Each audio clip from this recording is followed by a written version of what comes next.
E hoje nós vamos dar sequência. Sequência foi falado ontem. Então agora eu vou falar a respeito do sexto item, tá? Sexto item, sexta brecha de pecados que influenciam as finanças, que são as consequências que as pessoas recebem pelas iniquidades, né, geracionais, ou seja, pelos pecados, transgressões e iniquidades cometidos pelos pais e pelos antepassados, que não foi resolvido, ou seja, não foi confessado, não foi renunciado, não foi deixado e não foi remido. Então, esses pecados que ficaram em aberto no mundo espiritual, eles têm poder, sim, para alcançar as futuras gerações, e pode ser que você esteja colhendo algo que veio, né, da parte deles, ok? Depois eu vou te ensinar a resolver tudo isso. Então, em Êxodo, no capítulo 20, no versículo 5, está escrito assim: não te encurvarás a elas, nem as servirás, porque eu, o Senhor teu Deus, sou Deus zeloso, que visito a maldade dos pais nos filhos, até a terceira e quarta geração daqueles que me aborrecem. Então o Senhor começa falando de idolatria, e depois ele fala que vai ter consequências sim nas futuras gerações. E eu quero ler o outro texto que está em Lamentações 5:7, que diz assim: nossos pais pecaram e já não existem, nós é que levamos o castigo das suas iniquidades. Tem muitos textos que falam a respeito disso, mas eu escolhi esses dois para validar essa consequência que é real, certo? Sétimo, altar contaminado. Esse daqui é forte e nós vamos quebrar um paradigma. Eu ouço direto pessoas falando assim: ah, pastor, eu dou meu dízimo, eu dou minha oferta, e o que o pastor vai fazer é problema dele, eu fiz a minha parte. Não é assim que funciona. Não é isso que está escrito na palavra do Senhor. Se você depositar o seu dinheiro num altar contaminado com prostituição, adultério, corrupção, irregularidade na igreja ou qualquer outro tipo de pecado por parte dos pastores ou dos líderes, né, que fazem parte ali do corpo da liderança, o seu dinheiro será comprometido. Vamos ler Mateus 23, de 15 a 20, que diz assim: ai de vocês, mestres da lei e fariseus, hipócritas, pois vocês atravessam os mares e viajam por todas as terras, a fim de procurar converter uma pessoa para a sua religião. E quando conseguem, tornam essa pessoa 2 vezes mais merecedora do inferno do que vocês mesmos. Olha que forte. Ai de vocês, guias cegos, pois vocês ensinam assim: se alguém jurar pelo templo, não é obrigado a cumprir o juramento, mas se alguém jurar pelo ouro do templo, então é obrigado a cumprir o que jurou. Tolos e cegos, qual é mais importante? O ouro ou o templo que santifica o ouro?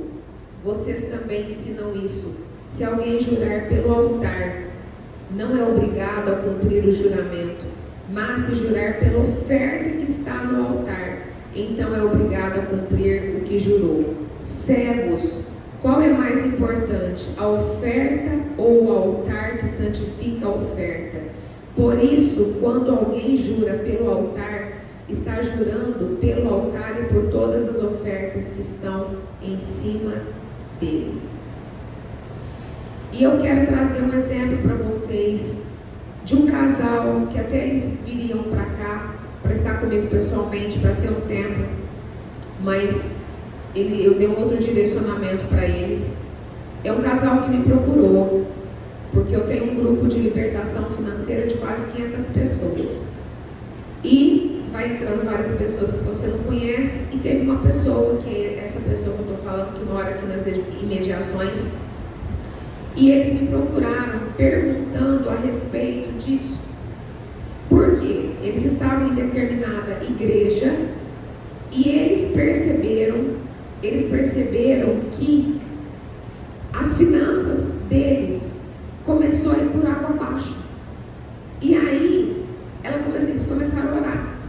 E o Senhor mostrou irregularidade na igreja. Na verdade, no mundo físico, a igreja acho que não tinha nem CNPJ, ou seja, não tinha estatuto.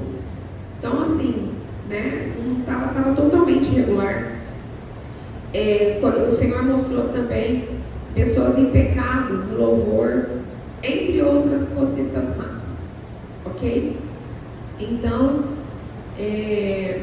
eles pediram para estar debaixo da minha cobertura. Eu tenho uma comunidade online, né? Eu treino várias pessoas de vários lugares do Brasil, fora do Brasil, e eu acolhi eles. E aí, com o primeiro direcionamento que eu dei e eles colocaram em prática, as coisas já começaram a se abrir. Então, isso é muito sério.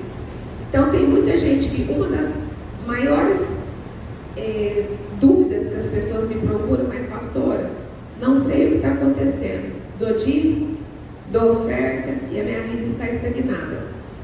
Essa não é a única situação. Tem outras. Quais? Se a sua vida tiver com alguma daquelas brechas, dessas brechas que na verdade eu estou falando que eu não terminei, se não foi confessado, se não foi arrependido, se não foi remido, você precisa resolver.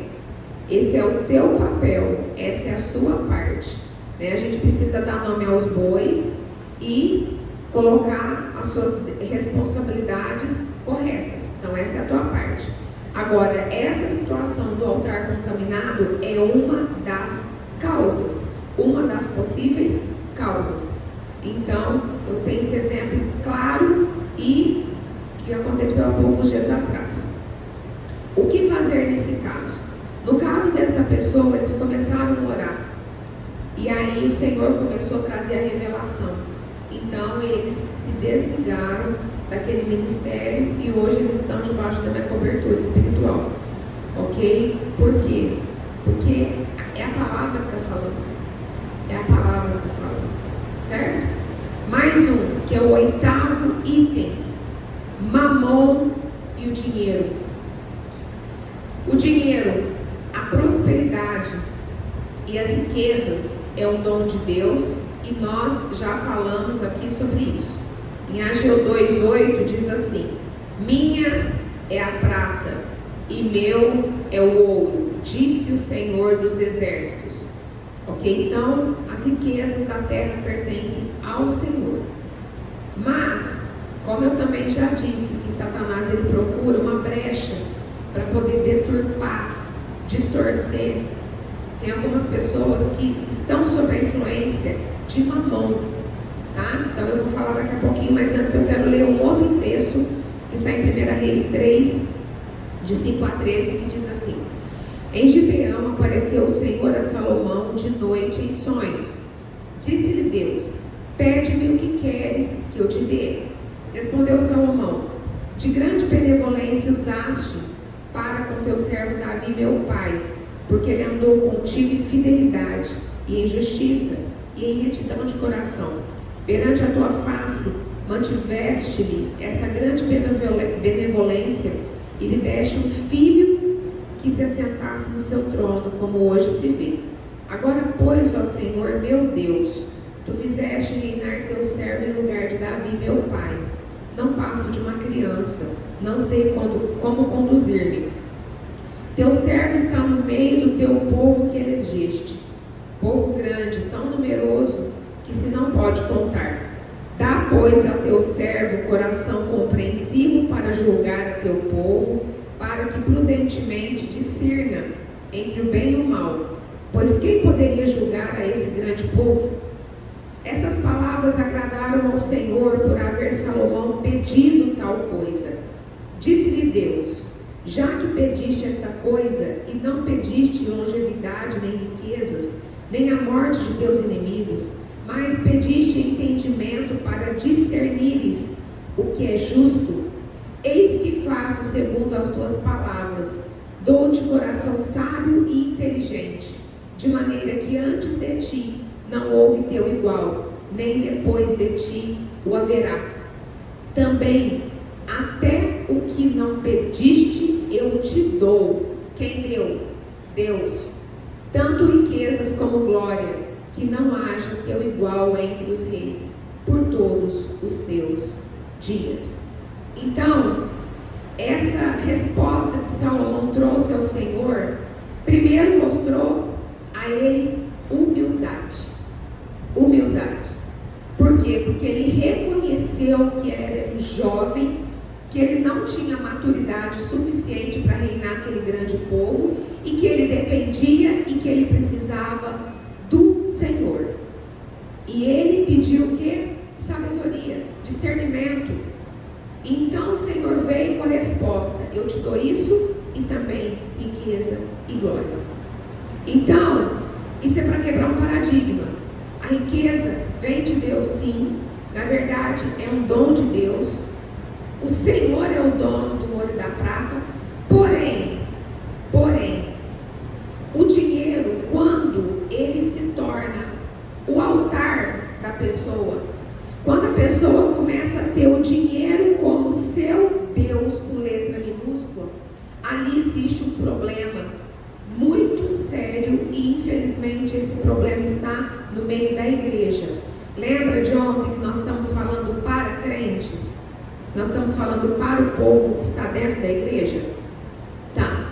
Então, um exemplo muito claro disso é o jovem rico, aquela parábola do jovem rico que está em Marcos 10, 17 a 31. Aquele jovem, ele chegou cheio de si para o Senhor, perguntando para o Senhor como que ele alcançava a salvação, que desde a adolescência dele ele estava cumprindo todos os mandamentos. Então ele chegou já com o ego inflamado, chegou cheio de si. E como o Senhor, ele sabe de todas as coisas, ele decidiu provar aquele jovem. Então ele falou assim: ah tá, então vende todos os seus bens e dá aos pobres e me siga. E qual foi a resposta daquele jovem? A Bíblia fala que ele saiu triste. Não foi isso? Por quê? Porque o Senhor sabia que Mamon governava aquele jovem rico. Na verdade, o Deus dele não era o nosso Deus, não era o verdadeiro Deus.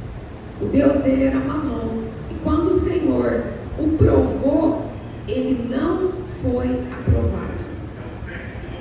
Então, eu quero te dizer agora, porque a gente vai encerrar essas brechas, mas antes eu quero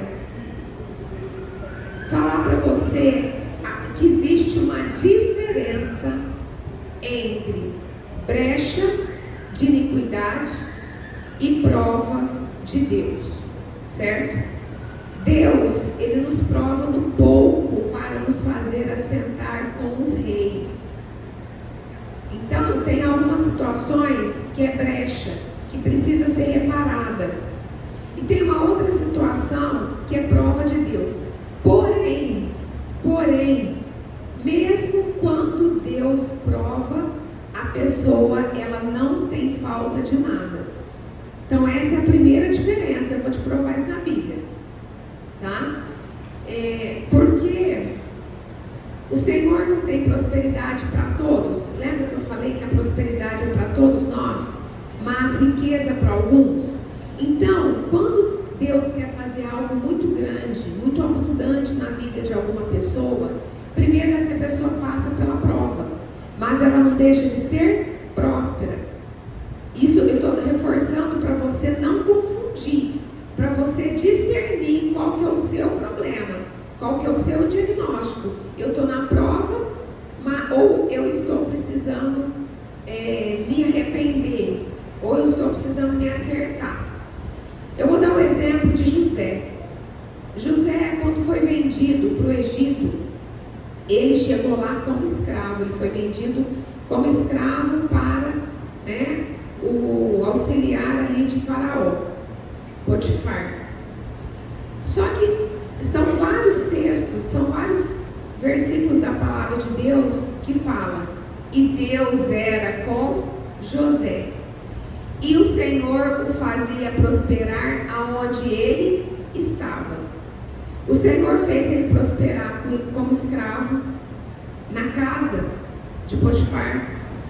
Ele ali, como escravo, ele foi promovido a administrador da casa de Potifar. Chegou um momento que ele administrava tudo de Faraó.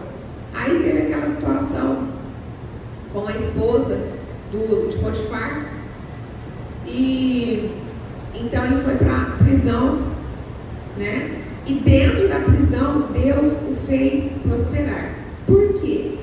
Porque José estava passando por um período de prova. Deus estava o provando para que ele fosse aprovado e recebesse tudo aquilo que o Senhor já tinha preparado para ele. Então, em todas as situações e circunstâncias que José se encontrava, ele era próspero. Ele foi próspero como escravo. Ele foi próspero lá no cárcere. Então existe uma diferença. E aí chegou o dia que o Senhor, o aprovou. E de prisioneiro ele se tornou o segundo homem mais poderoso da terra, porque naquela época o Egito era uma potência mundial. Ele só perdeu poder para Faraó, porque ele passou a ser governador do Egito, e aí fez todo aquele trabalho de administração financeira. Então isso é para você ter o discernimento. Existe uma diferença, porém, ainda que a pessoa estiver sendo provada, para Deus colocar algo maior nas mãos dela, ela não vai passar falta. Por quê? Porque ela está debaixo daquela promessa de prosperidade. O Senhor veio para nos dar vida e vida com abundância. Eu estou querendo te dizer isso porque não importa se você trabalha como faxineira. Isso é lícito, isso é um trabalho bendito, isso é um trabalho honrado. Não importa se você é um atendente, não importa se você é um bancário, não importa aonde Deus te colocar, não importa. Quando existe prosperidade do céu, o dinheiro é multiplicado. O dinheiro é multiplicado.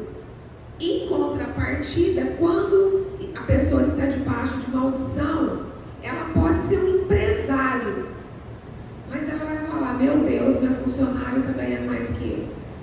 Meu Deus, na verdade eu estou só pagando conta. Por quê? Porque a pessoa está debaixo de maldição. Então você percebe a lógica, você percebe que não importa aonde você está exercendo o dom que Deus te deu, não importa, não importa. Por que não importa? Porque o dinheiro, ele tem um caráter espiritual, como nós começamos o seminário falando a respeito disso. E agora, nós vamos fazer a primeira oração. Eu quero orar com você, e você vai se quebrantar perante o Senhor, ok? Porque eu tenho certeza que você já identificou as brechas. Sabe por que eu tenho certeza que você já identificou as brechas? Porque quando a pessoa está fazendo a pergunta, quando ela tem dúvida, é porque ali o Espírito Santo já foi incomodado. Ela já foi incomodada pelo Espírito Santo. Ela só quer uma confirmação. E tem muitos que que quer fazer pergunta que não tiver coragem. Certo? Então agora é momento de você se quebrantar perante o Senhor. E você vai falar, você vai vir aqui na frente. O mundo espiritual vai te enxergar. Ele vai ver que você hoje decide mudar o seu caminho, mudar a sua rota. Porque você vir na igreja, você vir na escola de libertação e não mudar a sua atitude, o seu procedimento, isso é religiosidade. Religiosidade não muda a vida de ninguém. Não muda a vida de ninguém. Se você não tiver atitude, se você não tiver humildade para reconhecer o teu erro, você vai continuar do mesmo jeito.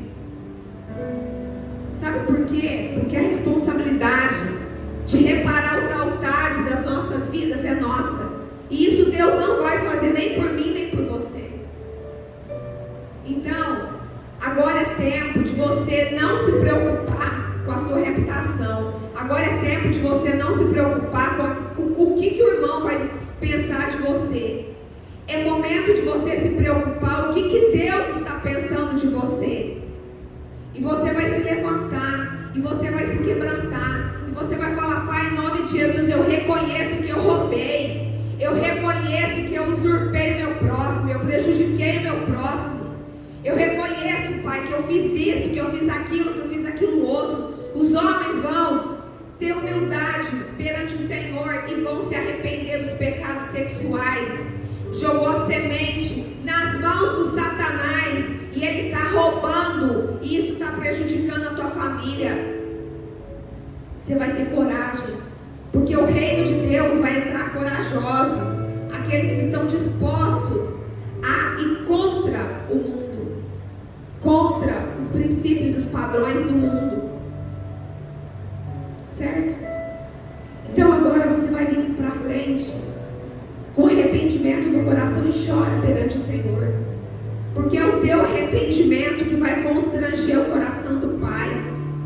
Foi dessa forma que Davi reconquistou a confiança do Senhor. Foi dessa forma. E é dessa forma hoje que você vai reconquistar a confiança do Senhor. Porque o Senhor, ele fica esperando, ele fica nos esperando dar, para que nós venhamos dar respostas favoráveis a Ele. Porque o preço que Jesus pagou na cruz foi preço de sangue. Sangue é moeda no mundo espiritual. E se você estiver jogando o teu sangue, a tua semente, para levantar altares e fazer pacto com as trevas, Satanás, ele está rindo de você. Você está vindo na igreja, você está vindo na escola de libertação, quando você sai, ele está rindo de você. Hoje é dia de você rir dele. Hoje é dia de você falar: esse decreto sobre a minha vida acabou, chegou ao fim hoje. Amém? E esse passo é teu. Esse passo é teu. Então você vai começar a vir para frente agora. Se arrependa de tudo isso que eu falei. Se você não se arrependeu ainda, você vai se arrepender. Pode vir para frente.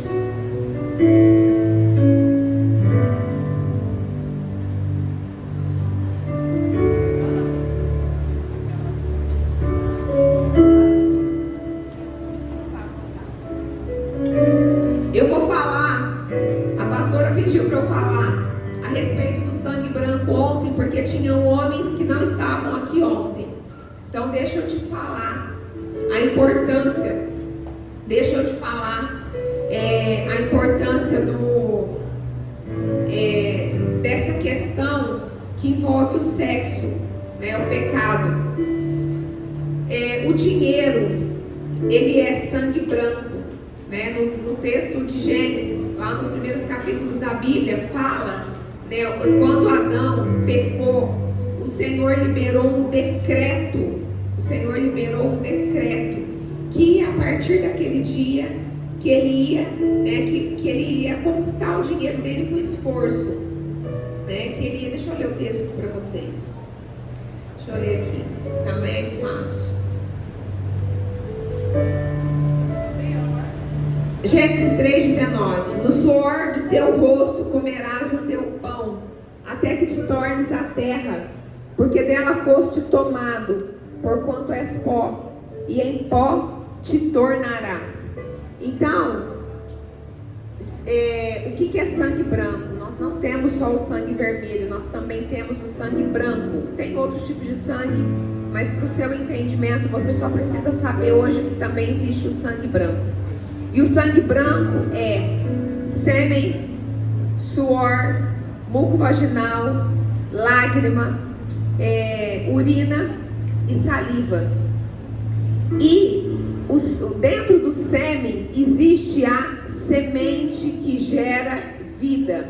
Então, quando um homem se masturba vendo um filme ou uma imagem de pornografia, ou quando ele está se relacionando sexualmente com uma prostituta, ou seja, quando ele está derramando a semente dele num altar que não é o altar do Senhor, que não é no sexo que o Senhor criou para ser bendito, sabe o que está acontecendo?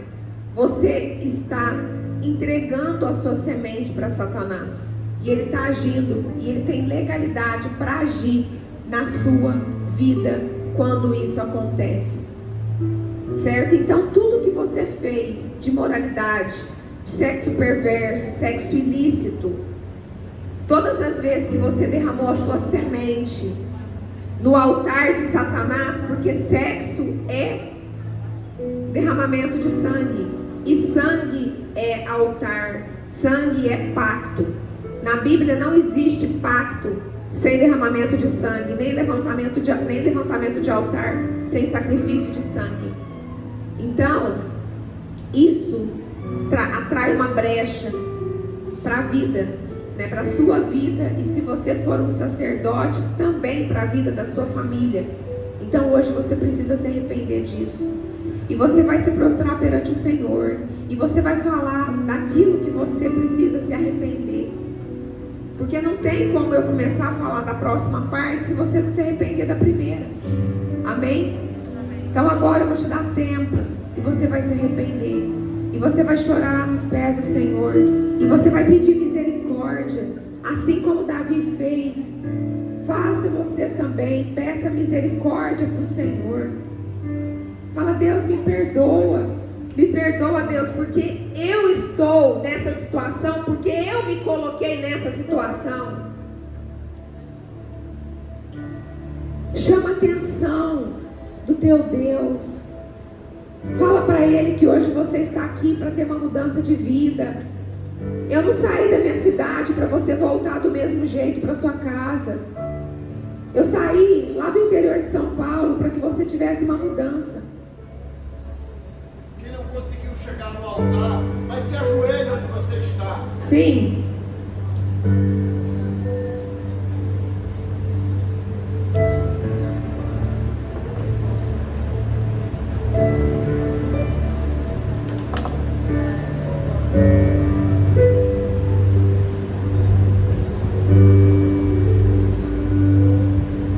Deus está falando para mim, o Espírito Santo está tocando o meu coração, que muitas vezes, na sua ignorância espiritual, você acha que aquilo vai ficar escondido.